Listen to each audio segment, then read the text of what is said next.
Tonight we bring you Chapter 2 in the adventures of Sonny and Buddy. In the first episode, our little adventurers stopped on their way home to watch a vaudeville show which was being given from an automobile truck. The owner of the show invited the boys to sing a song. Sonny and Buddy thought it would be all right. Besides, the medicine show man offered them a bag of candy if they would sing. But when the songs were ended, the boys were trapped in the house car, the door was shut and locked, the motor started, and Sonny and Buddy had been kidnapped. Tonight we find the boys riding in the house car with Betty, while Doc is up on the driver's seat with Charcoal, the colored truck driver. Here they are. How much for the charcoal? It won't be long now, Mr. Doc. There's a sign over there. What do it say? Well, pull over to the side of the road and throw your spotlight on the sign so I can read it. 5 miles to Laredo, Texas. Well, Mr. Doc, when we get to the Mexican border, you sure better keep little Sonny and Buddy on the cover, because them customs officers are going to ask a heap of questions, and somebody's liable to recognize them boys. You're right, Charcoal. And I'll go inside the house car right now and fix Sonny and Buddy so that no one will recognize them, not even their own mother. Well, Sonny, Buddy, come here a minute. Hey, where are you taking us, mister? To Mexico, boys. Mexico, we're headed for a new country. Now, you see, it's just as I told you. No one has hurt you, and there's absolutely nothing for you to be afraid of. But you had no right to take us away without our mother knowing about it. Please take us back home, mister. Our mother will be terribly worried about us. Now, don't you boys worry about your mother. I'll write her a letter today and tell her where you are and all about you. Will you write her today, mister? Will you, honest? Oh, please do, mister, so she won't worry so much. Sure, I'll write her. And all you have to do is just travel around the country and sing for the natives while I sell my medicine. We'll get along great as long as you boys behave yourselves. But I don't ever want to see or hear of you talking to anyone except Betty, Charcoal, and me. Remember that now. Oh, Sonny. Yes, sir? Can you talk like a little colored boy? Oh, gee, I don't know. I never tried. Why? Well, suppose you try now. Talk like Charcoal. You mean like this? Now, y'all want me to talk like Charcoal, Mr. Doc? That's the idea. That's fine. Now, how about you, Buddy? Well, yes, sir. I reckon I can talk like a little colored boy if I try powerful hard. That's splendid. Just what I wanted. But why do you want us to talk like little colored boys? Because from now on, you're going to be known as Rastus and Sambo, 2 little colored boys. I'm going to blacken your faces the way they do in minstrel shows. We're going to have a little minstrel show, and you 2 boys will be my little black-faced comedians. I'm going to have Betty make you some red satin suits. Yes, sir, and we'll even make one for Charcoal.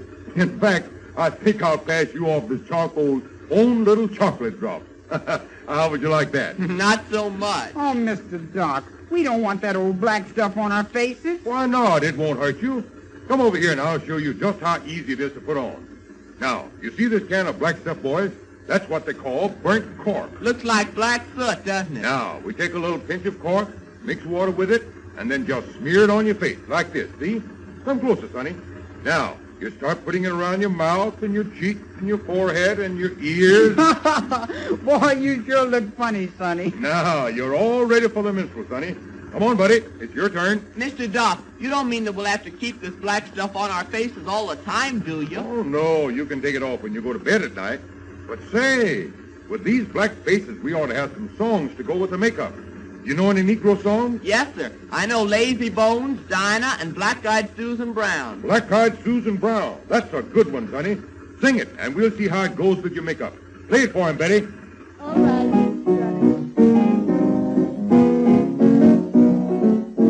If you care for something sweet in a gingham gown, give yourself a break and meet Black-Eyed Susan Brown, who gives you that southern drawl when she comes around, gets you with that hi-you-all, Black-Eyed Susan Brown. Sugar stuff, sure enough, you'll get a thrill.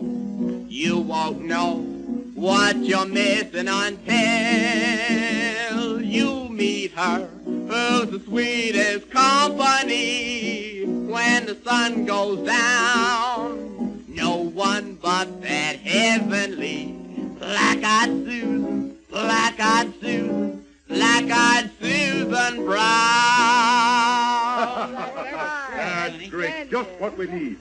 But say, You think the people in Mexico will understand our songs? You boys may have to learn some songs in Spanish. I don't suppose you know any, do you? Well, I can sing the peanut vendor in Spanish. You can? Well, let's hear it. Play it for him, Betty. All right, buddy.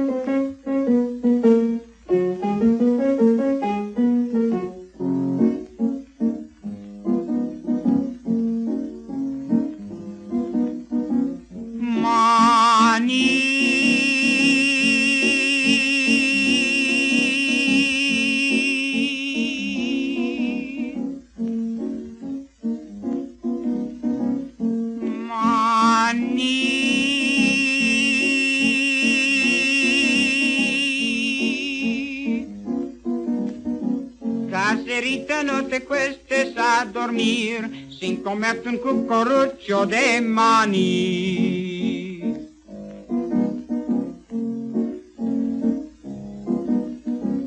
Qué sabrosito y rico está.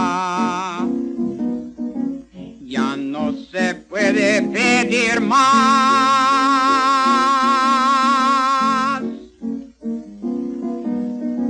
Ay, carecita, no me dejes ir, porque después te vas a arrepentir y va a ser muy tarde ya. Manicero se va.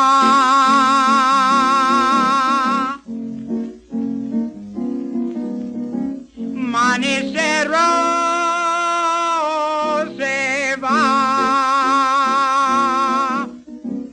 Caserita, no te cuestes a dormir sin comerte un cucurucho de maní.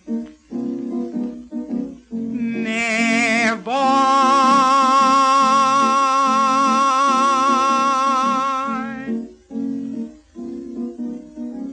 Me voy.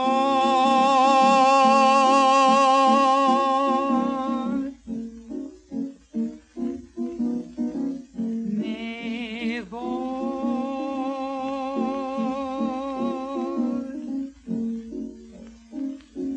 Adiós.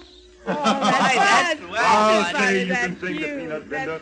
Betty, we're going to make a fortune with this show in Mexico. Why, when you boys get dressed in your red satin minstrel suits and with your faces blackened, even your own mother won't know you. Mr. Doc, if you take us into Mexico, our mother will never find us, even if you do write to her. I know Mother's wondering where we are and why we don't come home.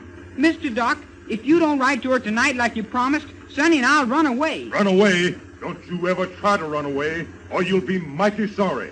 Why, do you know what happens to little boys who run away down in Mexico? Well, they're seldom ever found. Remember what I said. They're seldom ever found. Now, as long as you boys behave, we'll get along all right. But don't you ever try to run away from me. Mr. Doc, here we is. This is Laredo, Texas. He's right at the Mexican border. Mexico? Gee, Sonny, I'm getting scared. Oh, there's nothing to be afraid of, is there, Betty? Why, no, I don't think so.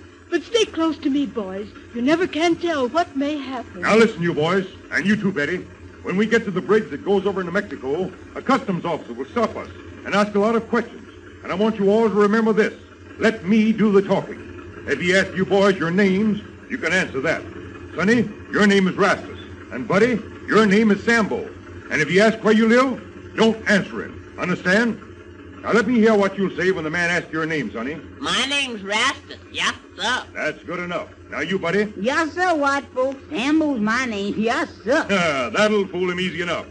Well, here we are, and here comes the customs man. Now remember, let me do the talking.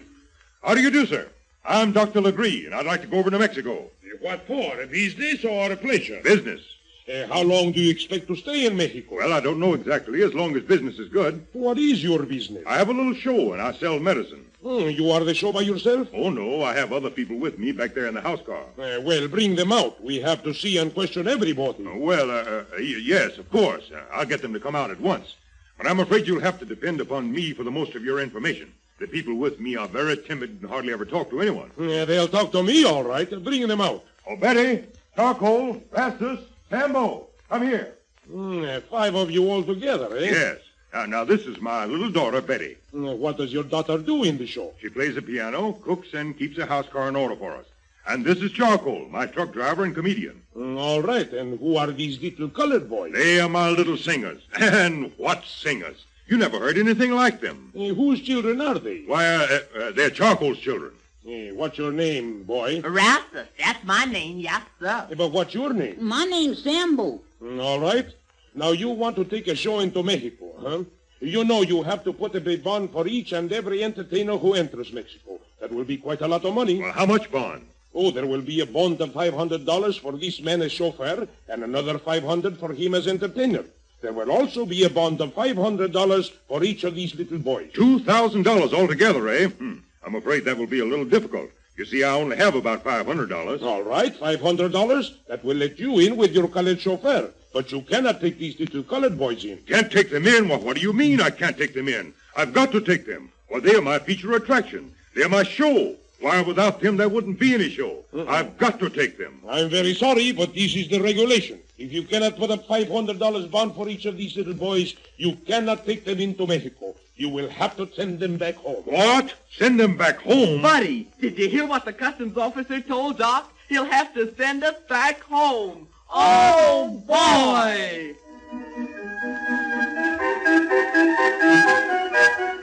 The customs officer told Doc he'd have to send Sonny and Buddy back home. But will Doc do it? That's the question.